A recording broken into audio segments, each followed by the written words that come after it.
పెద్దోడు వచ్చిండు, హైదరాబాద్ వద్దామా చూపిస్తా, నేను గాంధీలో ఉస్మాన్లో చూపిస్తా అని అన్నాడు.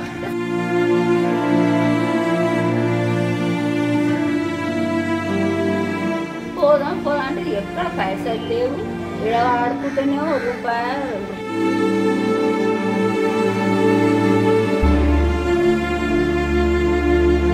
ప్రాణం దేనికనే ఉన్నారు వాళ్ళు, కొడుకులు గారు వాళ్ళు కాటుకుడు వాడు.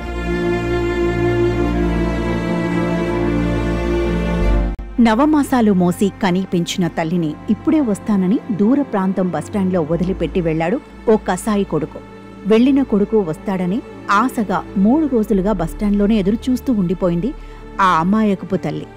ఓవైపు వృద్ధాప్యం, మరోవైపు అనారోగ్య సమస్యలు వెంటాడుతున్న కన్న కొడుకు కోసం ఎదురుచూసిన ఆ మాతృమూర్తికి చివరకు నిరాశ ఎదురైంది. వనపర్తి జిల్లా కేంద్రంలోని పీర్లగుట్ట కాలనీలో నివాసముంటున్న పార్వతమ్మకు 2 కుమారులు. కాగా ఆమెకు అనారోగ్య సమస్యలు ఉండడంతో హైదరాబాదుకు తీసుకెళ్లి చూపిస్తానని పెద్ద కుమారుడు భాస్కర్ 3 రోజుల క్రితం ఆర్టీసీ బస్సులో తీసుకొచ్చాడు. ఆత్మకూర్ బస్టాండ్లో దించి ఇక్కడే కూర్చోమని అరగంటలో వస్తానని చెప్పి వెళ్లిపాడు. సాయంత్రం వరకు కొడుకు వస్తాడని ఆ తల్లి ఎంతగానో ఎదురుచూసింది. తీరా ఎంత రాత్రైనా రాకపోవడంతో తోటి ప్రయాణికుల సహాయంతో కుమారుడికి ఫోన్ చేయగా పొద్దున్నే వస్తానని చెప్పి ఫోన్ స్విచ్ ఆఫ్ చేసుకున్నాడు. 3 రోజులుగా కనిపించిన ప్రతి ప్రయాణికుడిని తన వద్ద ఉన్న కాగితం ముక్క చూయిస్తూ తన కుమారుడికి ఫోన్ చేయాలని కోరుతూ ఫోన్ స్విచ్ ఆఫ్ ఉండటంతో కన్నీరు మున్నీరవుతుంది. కొడుకు పుట్టిండు భాస్కర్, చిన్నోని పేరు రవి. ఏం చేస్తారు, ఏమంటారు, ఎక్కడ ఉండరో తెలియదు. బుద్ధి నేను చెప్పేది, పెద్దోడు వచ్చిండు, పెద్దోడు వచ్చి నన్ను దొరికొచ్చిండు, హైదరాబాద్ వద్దామా చూపిస్తా, నేను గాంధీలో ఉస్మాన్లో చూపిస్తా అని అన్నాడు. అంటే సరే అనుకున్నా, సరే చూపిస్తారు కదా అని అనుకున్నా. అని చెప్పి నన్ను మళ్ళీ తెచ్చి దింపిండ్రు. ఈయన లేడు. నన్ను ఏంటి రైడ్ దింపుతున్నావు అని అంటే, పోదండి ఓ మంచిగా పోతాము, హైదరాబాద్ బస్సు డైరెక్ట్ పోతాములే అని నేను అట్లే అనుకున్నా. నాకేం చెప్పి ఇట్లా మోసం చేసేది. ఎప్పుడు జంపింగ్ కొట్టిండు కథం, ఇక్కడ వాడేసిండు, పాతలోనే వెళ్ళండి కథం. ఈయన వేసిపోయిండు. ఇక ఆడేసిపోతే ఆడికెళ్ళి జరుపుడు ఈయనకు శుక్రవారం ఆదివారం నాడు శనివారం మొత్తం దేవుడు ఆడిండు.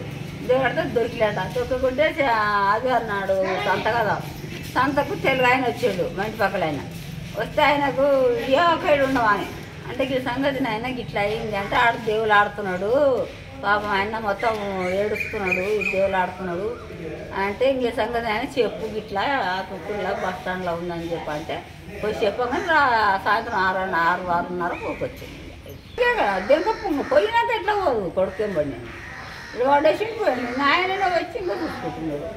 పోదాం పోదాం అంటే ఎక్కడ పైసలు లేవు, ఇక్కడ ఆడుకుంటేనే రూపాయలు 2 రూపాయలు చెరువు చేస్తారు ఎవరినంటే ఆడుకుంది. నాకు ఇది ఎవరు గుర్తున్నాక అడుక్కుంది.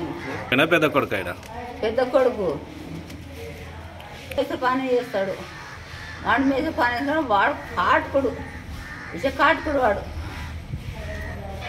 నాకు కొడుకులు ఏమవుతుంది సార్, నా ప్రాణం తీయనికనే ఉన్నారు వాళ్ళు, కానీ కొడుకులు గారు వాళ్ళు అందరు కొడుకులు ఓర్చిండ్రు, కానీ నా కొడుకులు పెద్దోడు వచ్చిండు, హైదరాబాద్ వద్దామా చూపిస్తా, నేను గాంధీలో ఉస్మాన్లో చూపిస్తా అని అన్నాడు.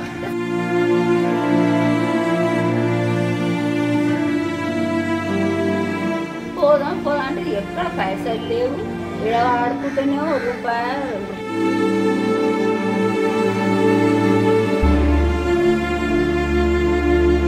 ప్రాణం దేనికనే ఉన్నారు వాళ్ళు, కొడుకులు గారు వాళ్ళు కాటుకుడు వాడు. పార్వతమ్మ కాళ్లకు గాయం కావడంతో బస్సు ఎక్కలేక ఎక్కడికి వెళ్లలేక కంటతడి పెడుతూ బస్టాండ్లోనే బిక్కుబిక్కుమంటూ 3 రోజులుగా కుమారుడి కోసం ఎదురుచూస్తోంది. ఈ క్రమంలోనే పార్వతమ్మను చూసిన ఓ వ్యక్తి వనపర్తిలోని ఆమె భర్తకు సమాచారమిచ్చారు. వెంటనే అక్కడికి చేరుకున్న పార్వతమ్మ భర్త ఆమెను ఇంటికి తీసుకెళ్లారు. భార్య కోసం 2 రోజులుగా ఎంతో వెతికానని ఆయన తెలిపారు. నీ పేరేం పేరు? నేను హోటల్కి పోయినా నైట్ పగులు చేసుకుంటా, నేను అక్కడే ఉన్నాను అనమాట. వచ్చినాక పొద్దుటి చూస్తే లేదు, పొద్దున వచ్చి చూసినా లేకపోతే అంటే ఎక్కడ పోయిందని ఆలోచన చేసుకుని నేను ఇంకా మొత్తం బస్ స్టాండ్లో ఏడ్చుకుంటా ఆ టాయిస్లో పోటీ అట్లకి వెళ్ళి ఏడ్చుకుంటూ తిరుగులాడుకుంటా నేనున్నా. మా ఊరు ఆయన ఇంటి పక్కల ఆయన వచ్చినాడు, ఇటు సంతకు వచ్చినాడు ఆదివారం నాడు. ఏమో శనివారం నాడు నాకు వచ్చేసింది. నేను రోజు మొత్తం జోలాడుకున్నా, దొరకపోతే ఇటు సంగతి అని చెప్తే ఆయన అడిగితే ఇటు సంగతి నీ భార్య ఆడుకొని తింటుంది అంటే సరే అని చెప్పి ఇక్కడ వచ్చాను. నేను ఆదివారం నాడు మాది 4-5 అయింది ఇటు రెస్టారెంట్. పెద్దోడు వచ్చిండు, హైదరాబాద్ వద్దామా చూపిస్తా, నేను గాంధీలో ఉస్మాన్లో చూపిస్తా అని అన్నాడు.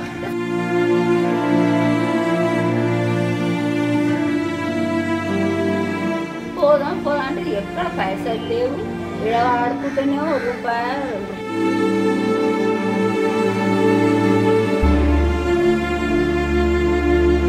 ప్రాణం దేనికనే ఉన్నారు వాళ్ళు, కొడుకులు గారు వాళ్ళు కాటుకుడు వాడు.